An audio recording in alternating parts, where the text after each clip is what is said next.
السلام عليكم ورحمة الله وبركاته. مرحبا بكم في مطبخ أميمة. غبرت عليكم بزاف بزاف مع شي ظروف صحية. كنشكر بزاف الاخوات اللي كانوا كيسولوا فيا علاش غبرت من اليوتيوب. ها انا رجعت لكم بهذا الفيديو اليوم. حاولت قبل شحال من مره نصور لكن جاتني ثقيله بحال الا غنصور اول مره، فغير قبلوا عليا في هذا الفيديو ديال اليوم. وغادي نحاول ما نغبرش عليكم واخا نزل غير فيديو او جوج في الاسبوع. واليوم ان شاء الله غنشارك معكم فطائر سائله في المقلاة، مكونات بسيطه سهلين وسريعين في التحضير، ما ياخذوا منكم حتى شي مجهود، كيجيو خفاف بزاف. الشكل ديالهم كيجي ما بين البغرير وما بين البانكيك، لكن المذاق ديالهم مختلف ولذيذ. وقبل ما نبداو بغيت نقول للناس اللي اول مره غيزوروا القناه ما تنساوش الاشتراك وتفعيل الجرس باش دائما توصلوا بالوصفات. وإلا عجبكم هذا الفيديو ما تبخلوش عليا بتعليقاتكم ولايكاتكم وتبارطاجيوه مع الاهل والاصحاب. ونخليكم مع المقادير وطريقه التحضير. غادي نحتاجو جوج الكؤوس من الماء دافئ العبار بكاس شاي العنبه وكاس من الدقيق، استعملت هنا نوعيه جيده اللي كنحضر به الحلويات، كاس من السميده الرقيقه اللي كنحضروا بها الحرشه، ما يعرف في بعض البلدان بالسميد الناعم جدا اللي تقدروا تعوضوها بدقيق الفينو او دقيق القمح الصلب. عندي ملعقه كبيره من السكر حبيبات مع نصف ملعقه من الملح، ملعقه صغيره مملوءه من خميره الخبز، وكتبقى على حسب الجو. الا كان عندكم الجو بارد تقدروا تستعملوا حتى الملعقه كبيره تكون ممسوحه.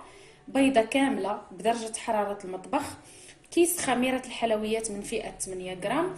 وبالنسبه للتنسيم غادي نستعمل كيس ديال السكر المنسم بالفانيلا مع مبشور البرتقال. تقدروا تكتفيوا فقط بالفانيلا، حتى انا بعض المرات كنديرهم غير بالفانيلا كيجيو مزيانين. الا توفروا عندي مبشور البرتقال كنضيفو كيجيو منسمين اكثر.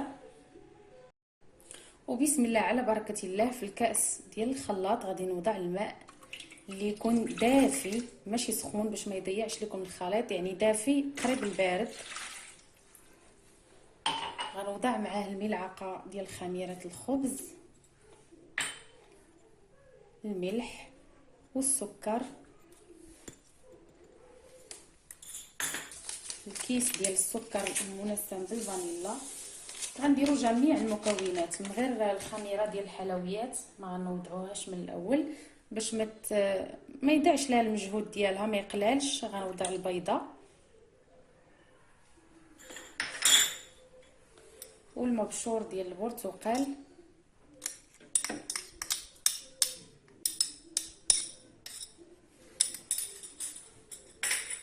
وغنضيف الكاس ديال الدقيق. دائما وضعوا السوائل هما الاولين باش ما يضيعش لكم الخلاط ديالكم، والكاس ديال السميده.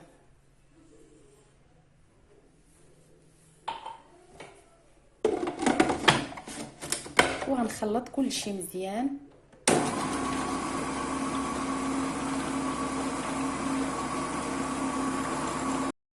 المده ديال 3 حتى ل 4 دقائق تقريبا، بحال الا كنطحنوا البغرير حتى كتحصلوا على خليط متجانس. هانتوما غتشوفوا معايا.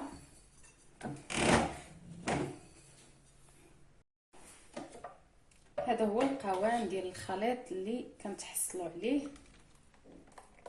كيكون خفيف شويه.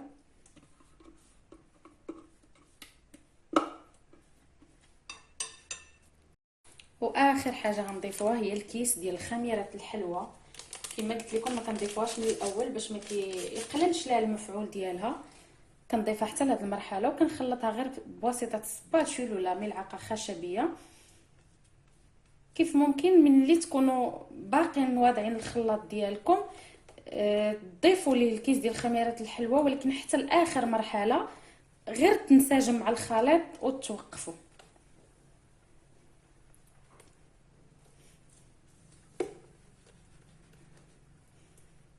صافي كتخلطوا حتى كتنسجم مزيان، ما كيبقاوش يبانوا الحبيبات ديالها.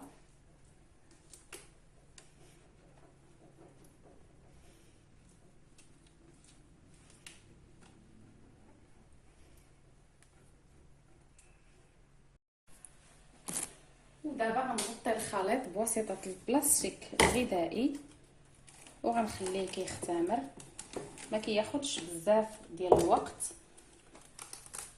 ربع ساعه تقريبا حتى 25 دقيقه على حسب الجو اللي عندكم.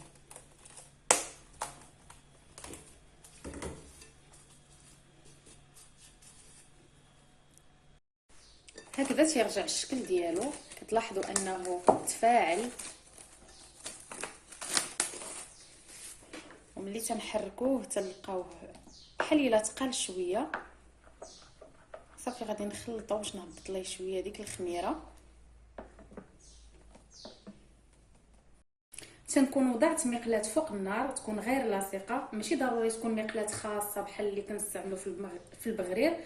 تقدروا تستعملوا المقلاة اللي كطيبوا فيها الكريب او اي مقله، المهم تكون ما كتلصقش. وغندهنها بواحد الكميه قليله من الزيت او الزبده بحسب نتوما شنو كتفضلوا، غير شويه ماشي بزاف.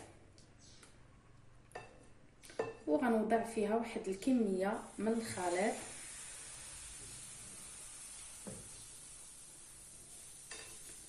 النار كتكون مهيله باش يطيبوا على خاطرهم يتنفخوا ويوصلهم الطياب حتى من الداخل.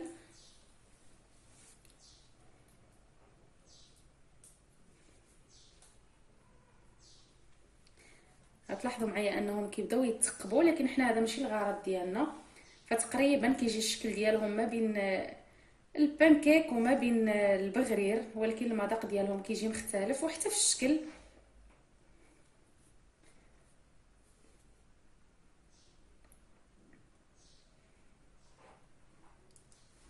انا غنخلي لكم هذا المقطع كيف ما هو باش تشوفوا معايا. كنخليوهم حتى كنخليو الفطيره حتى كتبدا تنشف.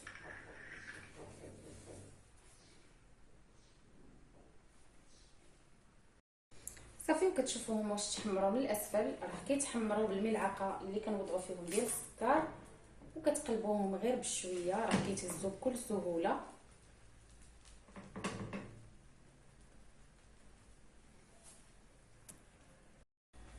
حتى كتحمر شويه من الوجه الاخر وكتزولوها.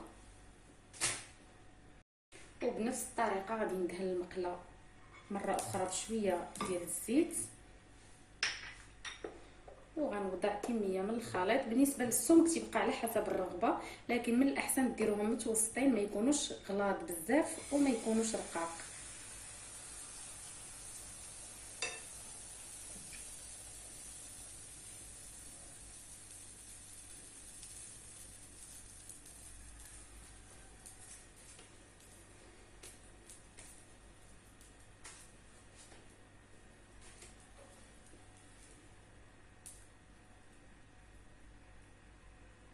غنخليها حتى تبدا تنشف بنفس الطريقه اللي طيبت بها الاولى، وتحمر من الاسفل. عاد غنقلبها.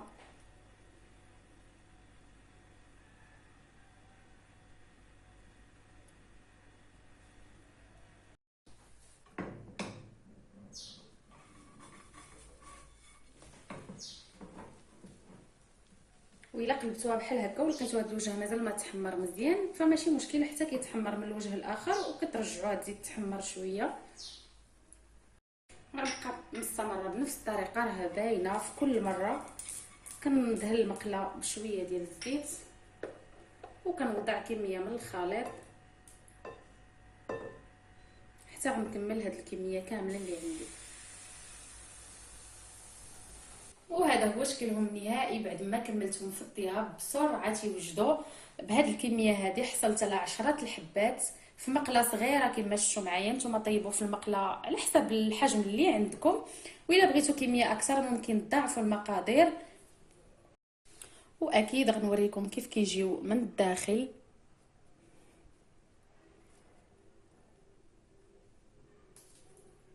كيجيو خفاف بزاف ولذاذ، وكما شفتوا معايا ما كنحتاجوش ليهم شي مجهود. كنصحكم بهم الا كنتو حايرين شنو توجدوا الكوتي او حتى الفطور، او الا علموكم الضياف حتى لاخر لحظه. وكتقدموهم مع العسل او المربى حسب الرغبه. انا هنا قدمتهم مع العسل المنزلي اللي سبق لي وحضرت معاكم، غادي تلقاوه في القناه، وغنخلي لكم الرابط ديالو اسفل الفيديو في صندوق الوصف. كينفع بحال هكا مع الفطائر مع البغرير، واخا ما كاينش محسن من العسل الطبيعي، لكن كيبقى على حسب الامكانيات ديال كل واحد. كنتمنى هاد الوصفه تكون نالت الاعجاب ديالكم. شكرا على المتابعه، والى اللقاء مع وصفه قادمه ان شاء الله.